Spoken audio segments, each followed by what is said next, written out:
Okay, so we are now moving on to our second keynote on the development of Africa from Emmanuel Ndonga at Zuriel Limited. Emmanuel is a marketing enthusiast with a passion for thought-provoking discussions surrounding the future of Africa and the influence of the ongoing digital revolution among the youth. Emmanuel is currently working on a social impact program that aims at reducing the digital divide gap in Africa by equipping 350,000 individuals across Africa with modern digital literacy skills. He's also the co-host of the Zuriel Show, a business and marketing podcast, which aims to be the #1 business podcast in Africa. The Zuriel podcast features thought leaders from around the world that share their stories and provide phenomenal words of wisdom, which is, of course, exactly what we expect from Emmanuel. So welcome to the conference, Emmanuel. Let's see if we can get you on the call.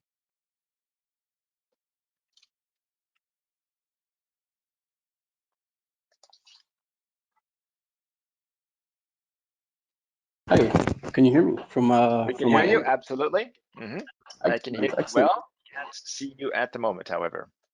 Oh, let me just take care of that.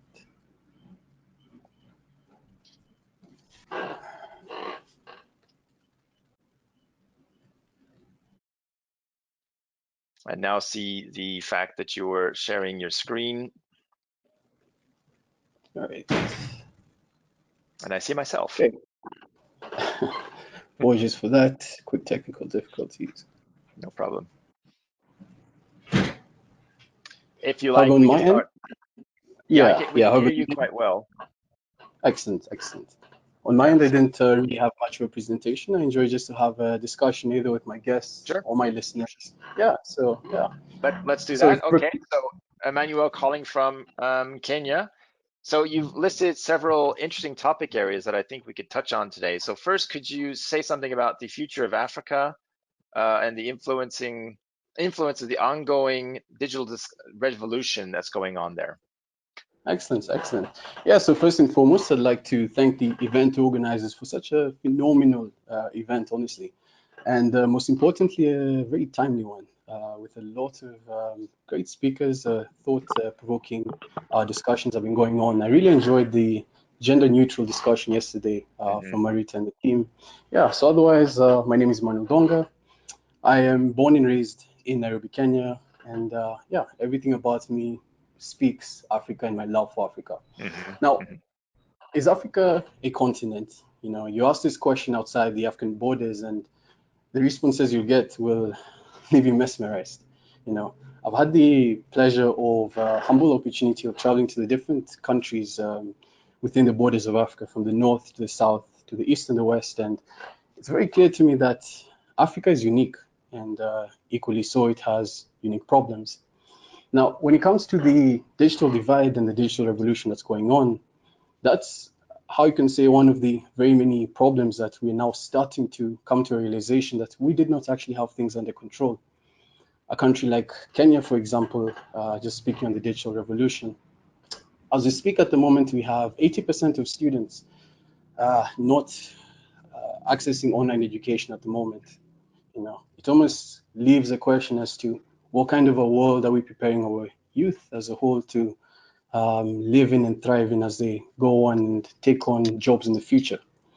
Now, when it comes to as well, just focusing on the center, what I wanted to bring forth to the audience today is number one, the importance of the youth being a major contributor towards the final piece of the puzzle towards the development of Africa.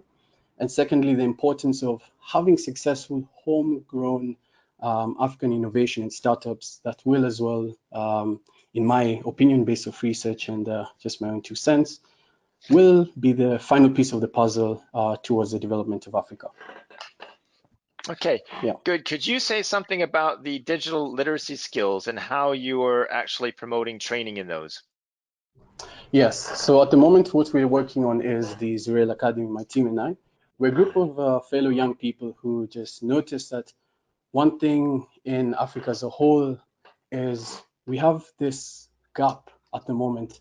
And from the presentations from earlier today, from the Kenyan startups as well, to the phenomenal statistics and what Eunice and that the very first speaker of the day, what she talked about, what you'll find is what we're working on in Zuriel, just touching on that, is focusing on providing digital literacy skills.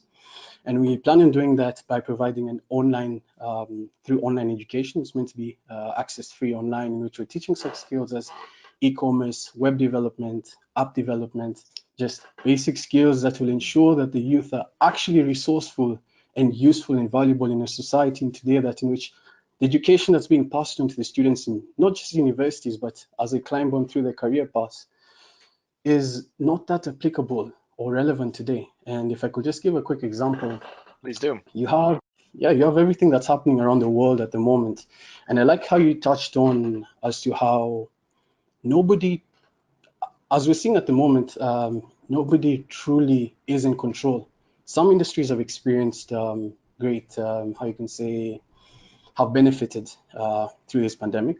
However, for the most part, for most people, we've experienced a great realization that we are in the digital age, and you can either adapt or, well, hope to see what is to come in the next few years. And I really like the question that you posed to Eunice, which was, where do we see this unfolding in the next 2 or 3 years?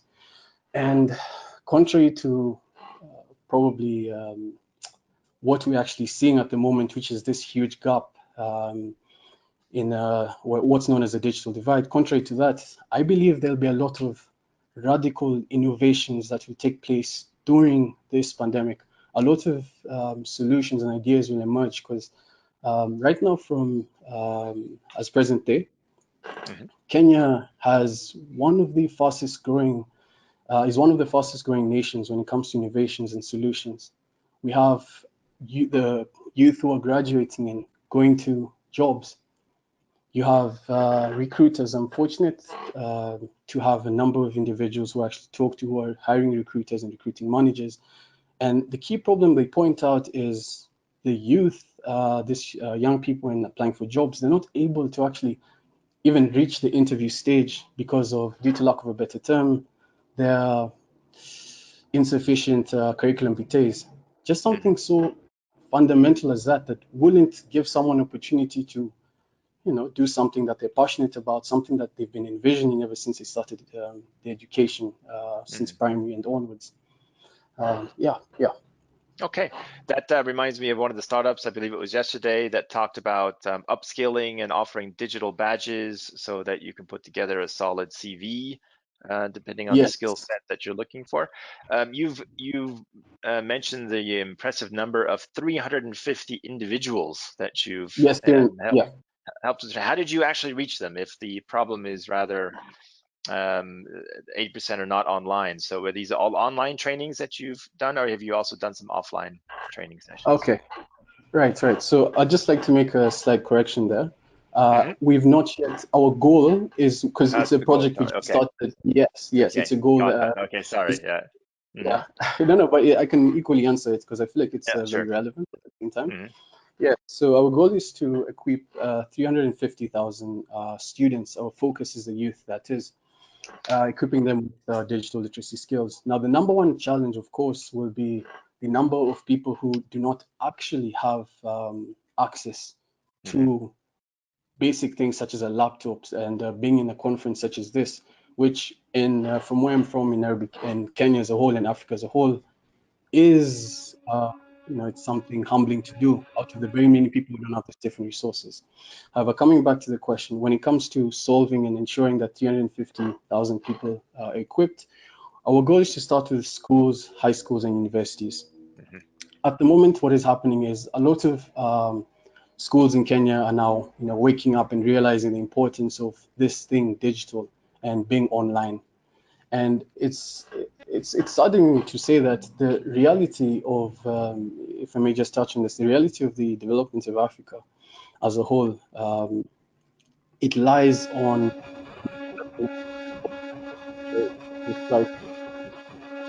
Sounds like we have a little bit of background, so there we go. Yeah. Okay, yeah, no problem. Yes. Right. Okay. Right. So when it comes to the reality of the development of Africa, and in 2018, I was fortunate enough to give a TEDx talk, my very first, very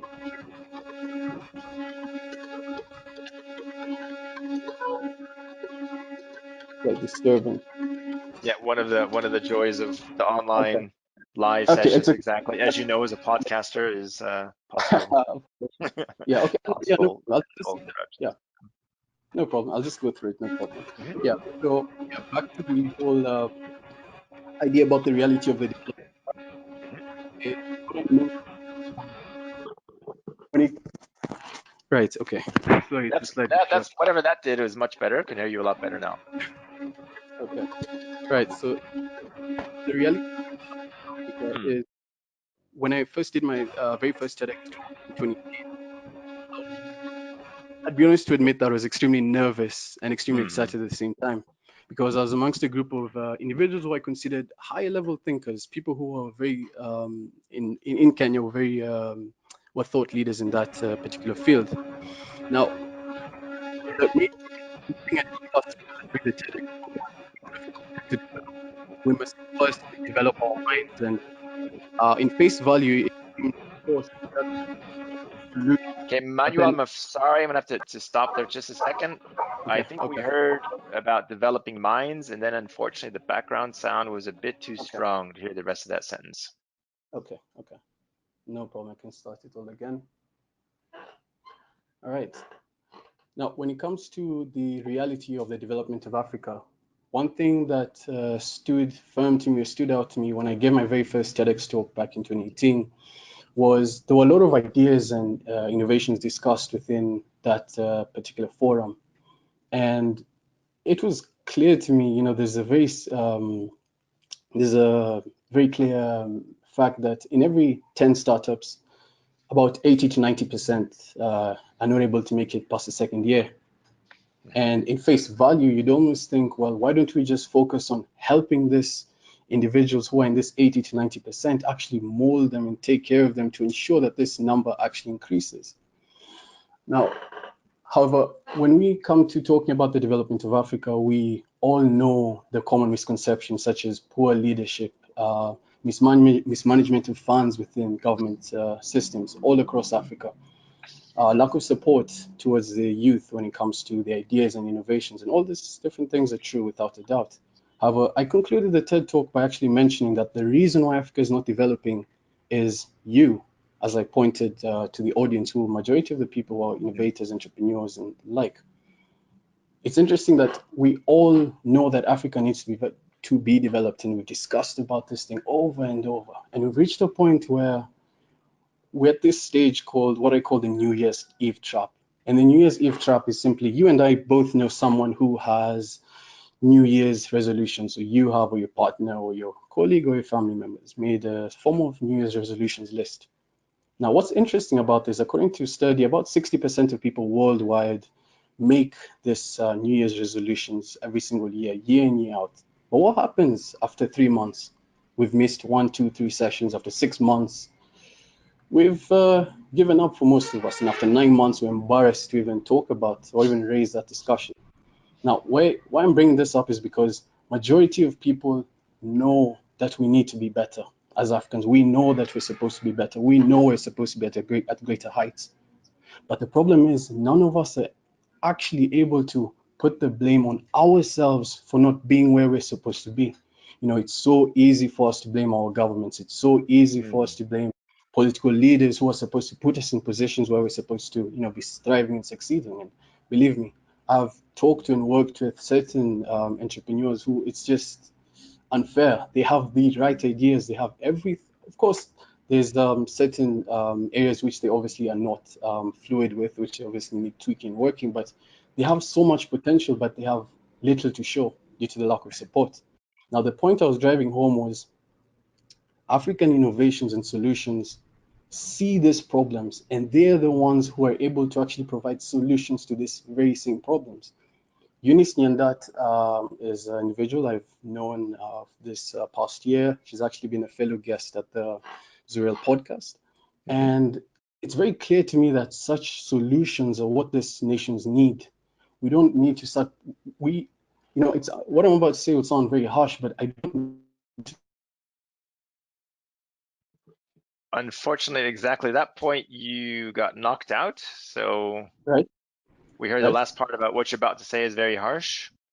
Oh, right. Okay, sorry for that. Yeah, I said, yeah, what I'm about to say is very harsh, and which is Africa as a whole, we need to stop feel pity for us.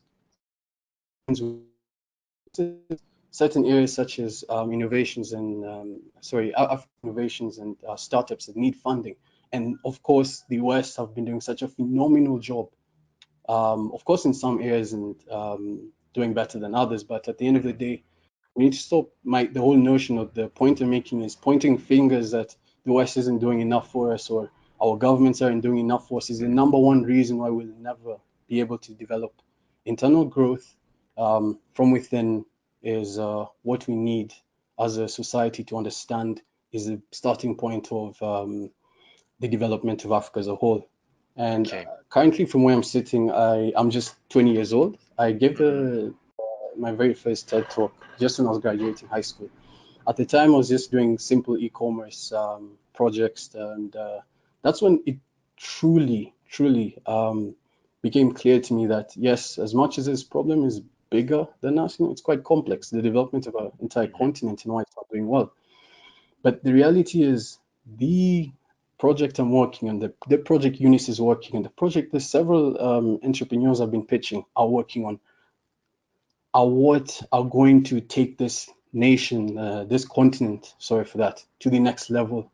And until we actually understand that if we do not succeed on our own, we are, this is just my opinion now, it will not be too, quote unquote, crazy to see the colonization of Africa taking place in the next couple of decades if we are actually not serious with ensuring that we rise on our own as Africa through, of course, the support and aid from the West. Yeah. Okay, Emmanuel, we have a few minutes before we have to Yes. leave the call. So I was curious about the Zuriel podcast. If you could say Yes. one or Yes. two things about that, and Yeah. perhaps the highlights that you've had in the interviews that you've conducted. Yeah. So the Zuriel podcast is simply a section. I'm a co-host at the on the podcast, and it's simply a place to get one-on-one with different individuals across different industries. And the goal, ideally, of the podcast was to ensure that as the young people in Africa as a whole have at the moment, majority of our audience lies with Kenyans. As you know, I'm from Nairobi, Kenya. Currently, majority of the listeners are from there. But when it comes to what we're planning or our goal is for the Zuriel podcast is to ensure that this information that's inaccessible to the youth, they can just get it firsthand from people who've lived these stories, who are in the positions where these different individuals who are looking up to this, let's say, an individual who's at a job position which they'd like to be. They talk about Mhm. their career, who they've been, what they had to go through. So it's almost a way to ensure that they are prepared for what they are venturing into. Mhm. Okay, Emmanuel, thank you very much for your time, Thank you. Thank you. It's been a and we pleasure. wish you best of success with your projects and look forward to hearing about them sometime soon. Thank you. Thank you very Okay, much. thank you very much. Have a very good day. Emmanuel Ndonga, Head of Digital at Zuriel Limited from Kenya.